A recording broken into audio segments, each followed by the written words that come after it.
عمر فاروق ته یو ښځه راغله ماشوم یې په غېږ کې نیولی عمر فاروق ناست دی په یو کجورو باغ کې کمیس ته ټاکی ګڼي کمیس ته ټاکی ګڼي دې خوا وګورئ څه چل کوي کمیس ته ټاکی مونږ کمیسونو ته ټاکی ګڼو د 1400 روپو میاشت ملازم وګوره د هغه په دې بالا ماڼۍ کې سودا اخیستم نه غواړي باړې ته ورپسې دي هلکه دې دوکانونو کې واله که نه وایي دا زما د سټنډر نه دي ښځې ورته آواز وکړه یا امیر المؤمنین تعال او امیر المؤمنین دې خوا راشه عمر فاروق کمیس په ځای پرېښو لاس کې ستن نیولې په منډه هغه بوډی ته راغی بادشاہ ورته دې خوا راشه په منډه نن به ته داسې ووایې یو سرکاري سړي ته چې خبره وره خو به وایي چاته به نه شي ویلی وبه وی کچروله ورغې او د عدالت په مخ کې هغه مردار مخې اردلي ولاړي او ته ورته چې څه دیو څه عرض مې کوم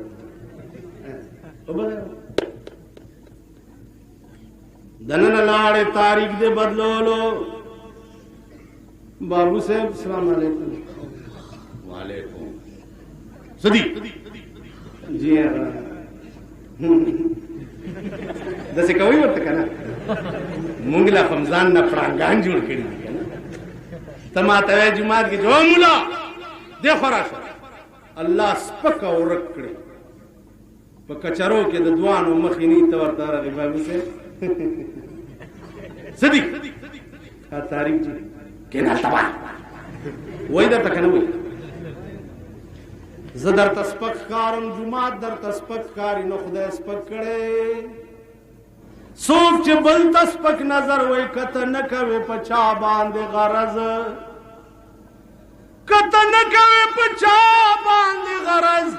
څوک به نه کوي په تا باندې غرض که ګدا د سپي په غولي غرض نه کا سپی به نه کا په ګدا باندې غرض په ساحل کشته د هیچا نه ډوبېږي په ساحل کشته د هیچا نه ډوبېږي که څوک نه کا په دریاب باندې غرض زه رحمان په درد یار کې داسې خوښ یم چې مې نشته په دوا باندې غرض که ته نه کوې په چا باندې غرض څوک به نه کوي په تا باندې غرض چې بل ته دې سپک کتلي نو خدای سپک کړي سپکې کړې که نه تاڼې له ورغې کوک کیڼ کېږي که ته نه کوې په چا باندې غرض څوک به نه کوي په تا باندې غرض په ساحل کشته د هیچا نه ډوبېږي که څوک نه کا په دریاب باندې غرض که ته داسې شوې لکه دغه ښځه چې راغلی د حق علمبردار نو امیر بم درته ملاویږي د عمر فاروق غوندې امیر به درته د عمر فاروق غوندې ملاوي چې څنګه کما تکونون یؤمر علیه څنګه چې یې داسې به در باندې امیران راځي څنګه چې ته داسې به در باندې امیران راځي که تاسو ښه ورځ په دوربین کې ولیده که مړم نو راشئ په قبر مې غلو په دوربین کې م کوو تر څو پورې چې تا په دې خپل ځان د خدای دین حاوي کړی نه دی نه په ملک کې راوستی شي او نه درته ښه ورځ عمر فاروق په منډه راغی بی بی وایه ورته عمره په دې کچ دا د خدای قانون یوازې ما د پاره دی او کتا د پاره هم دی عمر فاروق ورته وی بیبي د خدای په قانون کې ترمیم نشتا دا الله قانون ما او تا د پاره یو برابر دی ورته امیر المؤمنین چې د خدای قانون امیر او غریب د پاره یو دی امیر او غریب لا دیکھو ګورئ امیر او غریب لا یو دی نو زما دا پغې کې ماشوم چې دی دا ستا امانت دی څنګه وی ستا زوی ابو شحما ما سره زنا کړې ده او دا د هغې نه پیدا دی اے امیر المؤمنین نن ستا د ایمان امتحان دی چې د خدای په قانون ته تر کومه حده پورې عمل بکوې امیر المؤمنین ورته وی بچیا ته کور ته لاړه شه په ارام کښېنه اوس زه پوهېږم زما کار قانون پاسبان بیا دې ته وایي د قانون پاسبان بیا دې نن خو د یو غریب سړی راشي چې جی ما سره دې سړي دا زیاتی کړی کا سړی غوړ او سر غوړی ځه ځه ځه ځه قید بشه وایي ښه منډه ځه قانون پاسبان دې ته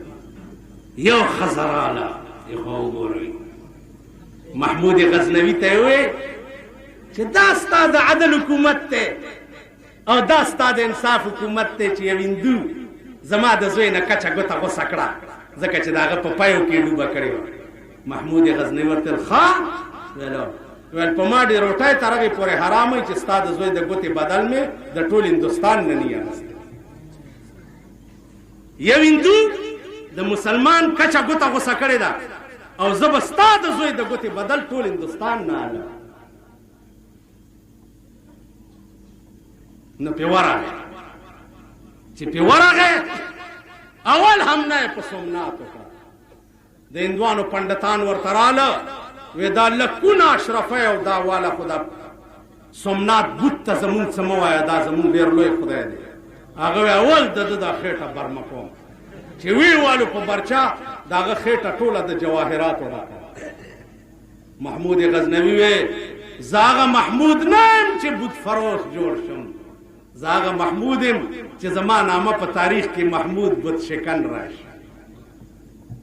د یو ګوتې بدلې سومنات